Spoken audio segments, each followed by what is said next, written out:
যশোর ৪ আসনে ধানের শীষকে বিজয়ী করার লক্ষ্যে আজ শুক্রবার অভয়নগর উপজেলার বাঘুটিয়া ইউনিয়নের সিঙাড়ি ও ভাটপাড়া বাজারে এক প্রচার মিছিল অনুষ্ঠিত হয়।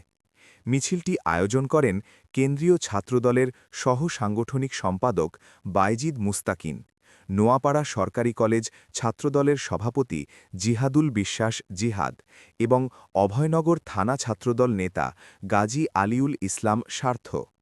উক্ত প্রচার মিছিলে উপস্থিত ছিলেন অভয়নগর উপজেলা ছাত্রদলের সিনিয়র যুগ্ম আহ্বায়ক মাহফুজুর রহমান ইউসুফসহ শামার মল্লিক, ইমন তরফদার, রাকিবুল ইসলাম, আসিফ সর্দার, সাব্বির গাজী, তাসনিম আহমেদ, সাজ্জাদ হোসেন, আসিফ মোল্লা, মুহাম্মদ হৃদয়, সাকিব হাসান নীরব, মেহেদি হাসান, সাব্বির, নাইম, মুহাম্মদ ইমামুল, মুহাম্মদ ইকরামুল, নয়ন, অয়ন শেখ, মিলন খান, পারভেজ শেখ, রাকিব, মুহাম্মদ আলামিন, সাজিদ, সাকিব গাজীসহ ৬ নং বাঘুটিয়া ইউনিয়ন ছাত্রদলের নেতৃবৃন্দ।